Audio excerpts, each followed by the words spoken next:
January 17, 1946. Sugamo Prison, Tokyo. The winter light fell pale and cold to the narrow windows of the detention ward. In a small room stripped of warmth but not of purpose, a Japanese woman lay on a cloth-draped examination table, her breath coming in short, measured gasps. Her hands gripped the edges of the fabric as another contraction seized her body. Outside, the ruins of Tokyo stretched endlessly. Skeletal buildings, scorched earth, the hollow monuments of a defeated empire. Inside this room, an American military doctor prepared his instruments with steady hands, speaking in low, reassuring tones through a translator. The woman's eyes, dark with fear, bright with pain, watched him with an expression caught between terror and disbelief. She had been told many things about what Americans did to their captives. None of those stories had prepared her for this moment, when an enemy physician would fight to save both her life and the life of the child she carried. The Second World War had ended 5 months earlier with Japan's unconditional surrender, but its aftershocks still trembled through every corner of the defeated nation. In the chaos of occupation, thousands of Japanese citizens found themselves imprisoned, soldiers, officials, suspected collaborators, black marketeers, and ordinary women caught in the machinery of military justice. Among them were expectant mothers, their pregnancies advancing to the uncertain months of defeat and occupation. The Japanese imperial system had spent years preparing its citizens for American occupation with propaganda so vivid and horrifying that even now, with the war concluded, many believed death preferable to capture. Stories had circulated throughout the home islands during the war's final year. Tales of American soldiers as monsters who raped, murdered, and committed atrocities beyond imagination. Mothers on Okinawa had thrown their children from cliffs rather than let them fall into American hands. Civilians had detonated grenades in family suicide pacts. The culture of Bushido had taught that surrender meant eternal shame, and propaganda had added to this the promise of physical horror at the hands of the white conquerors. So, when Japanese women imprisoned in the American-run detention facilities discovered they were pregnant, some having conceived before arrest, others in the violent confusion of war's end, they faced their approaching labor with something approaching absolute dread. They expected brutality. They expected their babies to be torn from them or killed outright. They expected the kind of cruelty that their own military had inflicted on others, projected back upon themselves with interest. The imperial propaganda machine had been thorough in its work, painting Americans as racial inferiors who possessed neither honor nor humanity. What these women received instead would shatter not just their expectations, but the entire ideological framework that had been constructed around them since childhood. The U.S. military government's medical corps, operating under General Douglas MacArthur's occupation authority, maintained medical facilities even within detention centers. American doctors, many of them drafted from civilian practice, arrived with their full complement of supplies, training, and, perhaps most importantly, their own cultural assumptions about medical ethics and the treatment of prisoners. In the American military medical tradition, dating back to the Civil War and refined through 2 world wars, the treatment of enemy wounded and prisoners fell under the same ethical standards as the treatment of friendly forces. The Hippocratic Oath recognized no nationality. A patient was a patient. A birth was a birth. When the first contractions began for that woman in Sugamo, or for the dozens like her in a Mori prison camp, in the detention facility at Yokohama, in the smaller holding centers scattered throughout occupied Japan, American medical personnel responded with the full resources available to them. They brought clean linens, real linens, white and sterile, not the rough cloth or paper substitutes that had become standard in resource-starved Japan. They brought medications, sulfa drugs to prevent infection, antiseptics, anesthetics when available, vitamins to address the severe malnutrition that affected nearly every detainee. They brought equipment sterilized in autoclaves, rubber gloves, surgical instruments maintained to specifications that seemed almost wasteful in their abundance. And they brought something else, something the Japanese women could not have anticipated: genuine professional concern for maternal and infant survival. The contrast struck with the force of revelation. Japanese military hospitals, even before the war's final collapse, had operated with dwindling supplies and increasingly desperate improvisation. Civilian hospitals had been even worse. The average Japanese woman giving birth in 1945 did so with minimal medical intervention, often at home with only a midwife, sometimes with no assistance at all. Infant mortality rates in Japan, never low by Western standards, had climbed steadily as the war consumed resources. Maternal mortality had followed the same grim trajectory. Medicine, like food and fuel, had been rationed and re-rationed until almost nothing remained for the civilian population. The idea of an enemy power providing better medical care to its prisoners in Japan had provided to its own citizens carried an ideological weight that mere words could not convey. The American doctor worked through the labor with practiced efficiency, monitoring the mother's vital signs, checking the baby's position, providing medication to manage pain and prevent complications. When difficulties arose, a breech presentation, signs of fetal distress, hemorrhaging, the doctors responded with interventions that represented the cutting edge of 1940s obstetric medicine. Cesarean sections were performed when necessary, in proper surgical theaters with proper anesthesia. Blood transfusions were administered from American military stocks. Incubators stood ready for premature infants. The survival rate for both mothers and babies in American-run detention facilities exceeded the survival rate for free Japanese citizens giving birth in their own communities. And then came the moment that none of the propaganda had prepared them for, the moment when the doctor placed a newborn infant, cleaned and wrapped in warm blankets, into the mother's arms. Not torn away, not harmed, not disappeared into some administrative void. Simply given to the mother, as though this were the most natural thing in the world. As though the mother's nationality, her status as a prisoner, the recent war that had killed hundreds of thousands, as though none of it mattered more than this fundamental human bond. The weeping began then, not the quiet tears of relief or joy that might accompany any birth, but deep, wrenching sobs that seemed to come from some place beyond individual emotion. Women wept who would steel themselves not to show weakness before their captors. They wept with their babies clutched to their chests, their bodies shaking with the release of months of accumulated terror. The translators, often Japanese-American Nisei, who served with the occupation forces, reported that the women could barely speak through their tears. Some tried to express gratitude in broken phrases. Others simply repeated, "Thank you" in Japanese, over and over, as though the words could somehow bridge the chasm between what they had expected and what they had received. The American medical personnel, for their part, often seemed bemused by the intensity of this response. In their frame of reference, they had simply done their jobs. They had provided the standard of care they would provide to any patient. The idea that this might constitute extraordinary kindness had not occurred to most of them. Their reports and letters home mentioned the Japanese women's reactions with puzzlement more than pride. They act as though we performed miracles. One Army doctor wrote to his wife in Ohio, "But all we did was deliver babies safely. Why would we do anything else?" This gulf of understanding, the disconnect between the Americans' assumption that proper medical care was simply normal procedure and the Japanese prisoner's shock at receiving such care, revealed something profound about the ideological divide the war had created. The Imperial Japanese government had constructed its entire war narrative on the premise that Western powers, and America especially, represented a degenerate, materialistic civilization devoid of true honor or human feeling.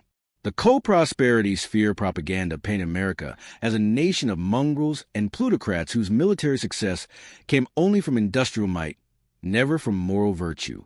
Japanese soldiers and civilians were taught that they possessed a spiritual superiority that would ultimately triumph over American material advantages. They were told that Americans regarded Asians as subhuman, worthy only of exploitation and abuse. Every healthy baby delivered by an American doctor, every mother who survived childbirth thanks to American medicine, every gentle touch from an enemy nurse, each one struck a blow against this propaganda structure more effective than any counter-broadcast could achieve. The women who wept in those prison wards wept not just with relief, but with the cognitive dissonance of watching their entire worldview collapse. If Americans could be kind to their prisoners, kind even to the most vulnerable prisoners in the most vulnerable moments, then what else had been a lie? If the enemy showed more humanity than one's own government had predicted, what did that say about the government's other claims? Food became another symbol of this ideological transformation. American military rations, even the basic provisions allocated to prisoners, exceeded in quality and quantity what most Japanese civilians had seen in years. The pregnant women received supplemental nutrition. powdered milk, vitamin tablets, canned fruit and meat products to support their pregnancies. After giving birth, nursing mothers received double rations to ensure adequate lactation. The babies themselves, if the mothers could not nurse, received formula mix from American supplies. The Japanese women watched their captors open can after can of food, distribute it without apparent concern for cost, even throw away half-eaten portions as waste. The abundance seemed almost obscene to people who had been living on rice and pickles, who had watched their own rations shrink month after month until each meal was an exercise in sustaining life on the minimum possible calories. One woman, detained at Yokohama and interviewed years later by occupation historians, recalled her astonishment at the hospital meals. "They gave me white rice," she said, "not mixed with barley or millet, pure white rice as much as I could eat, and soup with real fish in it, not just broth." I thought, what kind of country can feed even its prisoners like this? We were told America was starving, that their soldiers were dying of hunger. But here I was, a prisoner, eating better than I had eaten even before the war, better than I had ever eaten. This material abundance carried its own ideological weight. The Japanese imperial ideology had stressed spiritual strength over material comfort, sacrifice over indulgence, collective suffering over individual ease. The emperor's subjects were expected to endure hardship with stoic pride, to find virtue in deprivation. But here was America, the supposedly decadent and weak democracy, demonstrating a form of strength that came precisely from its material wealth and its willingness to share that wealth even with enemies. The Americans seemed to take for granted a level of prosperity that made even generosity toward prisoners economically feasible. They didn't need to starve their captives to feed their soldiers. They could do both simultaneously, without apparent strain. The babies born in those prison wards became living symbols of this ideological collision. Healthy babies born to adequately nourished mothers, cared for by enemy doctors who saw nothing extraordinary in applying their full skill to save Japanese lives. As these infants grew, their mothers would remember the moment of birth, remember the fear they had felt, the terrible certainty that they and their children would be killed or cruelly used, and remember instead the gentle competence of American military medicine. They would remember the moment they first understood that everything they'd been told was wrong. The transformation rippled outward. Women who had given birth in American detention facilities returned to Japanese society and shared their stories. The accounts spread to the devastated cities and ruined towns, passed from neighbor to neighbor, each telling adding weight to the growing realization that the war's official narratives had been built on lies. If the Americans treated even prisoners with such care, what did that suggest about the nature of the two societies that had just fought to the death? If democracy could produce such abundance and such willingness to extend medical care even to enemies, what did that say about the imperial system that had led Japan into catastrophic defeat while starving its own people? This was not a transformation that occurred in a single moment or in a single heart. It unfolded across thousands of individual realizations, in prison wards and detention facilities, in hospital rooms and makeshift clinics throughout occupied Japan. But each birth attended by American doctors, each healthy baby placed in a mother's arms, each woman who wept with relief and confusion and gratitude, each one contributed to the slow collapse of the ideological edifice that had sustained imperial Japan. The propaganda had prepared the Japanese people for monsters. It had given them detailed nightmares about what American occupation would mean. But it had not prepared them for kindness, for professionalism, for the mundane decency of doctors doing their jobs according to the standards of their profession and their culture. The epilogue of these stories wrote itself in years that followed. Japan's transformation from militant empire to peaceful democracy, one of the most remarkable political transformations of the 20th century, rested on many factors. MacArthur's reformist policies, the new constitution, land reform, the dissolution of the Zaibatsu monopolies, the war crimes trials. But it rested too on 10,000 small human moments when ordinary Japanese citizens discovered that everything they had been told about America and Americans was not simply wrong, but inverted. The enemy was not what they had been taught to expect. The democratic, materialistic, racially mixed American society possessed virtues that imperial Japan, for all its talk of spiritual superiority, had failed to cultivate. The women who wept in those prison wards in the winter of 1945 and 1946, clutching their healthy babies to their chests, were mourning more than they knew. They mourned the loss of certainty, the death of the worldview they had been taught since childhood. But they were also, though they might not have recognized it at the time, witnesses to a new possibility.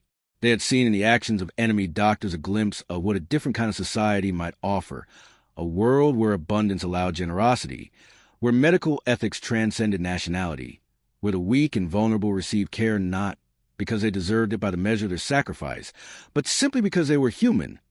The babies born in those American detention facilities grew up in a new Japan, a democratic Japan, a Japan rebuilt with American aid and oriented toward the American alliance. Many of them never knew the circumstances of their birth, never learned that they had entered the world in prison wards under the care of enemy doctors. But their mothers knew, and in the telling and retelling of those stories, in the private histories shared among families and friends, the memory persisted. The memory of expecting cruelty and receiving care, of preparing for death and receiving life, of watching all the certainties of empire collapse in the face of an enemy's unexpected humanity. Freedom, it turned out, was not merely the absence of oppression. It was the presence of something else, a surplus, an overflow, an abundance that made generosity possible even toward those who had no claim to it. Democracy was not just a political system, but a way of seeing the world that recognized in every person, even the enemy, even the prisoner, even the most vulnerable, a dignity that demanded respect. These were lessons that could not be taught through propaganda or imposed through occupation policy. They could only be learned through experience, through the shock of discovering that the enemy possessed virtues that one's own system had failed to cultivate in the cold winter light of January 1946. In a prison ward in defeated Tokyo, an American doctor placed a healthy baby in a Japanese mother's arms, and she wept. She wept for all that she had believed and all that had proven false. She wept for the fears she had carried and the relief she now felt. She wept because the world had revealed itself to be different, more complex, more humane than anyone had prepared her to expect. And in that moment of weeping, clutching a new life against her chest while her enemy-turned-savior cleaned his instruments and prepared to move on to the next patient, the future stirred. Not the future that Imperial Japan had promised, built on sacrifice and spiritual purity and ultimate victory, but a different future, one constructed from the strange alchemy of defeat, occupation, and the discovery that some forms of strength come not from hardship, but from abundance, not from cruelty, but from care, not from the rigid hierarchies of empire, but from the messy, generous, infinitely surprising possibilities of freedom.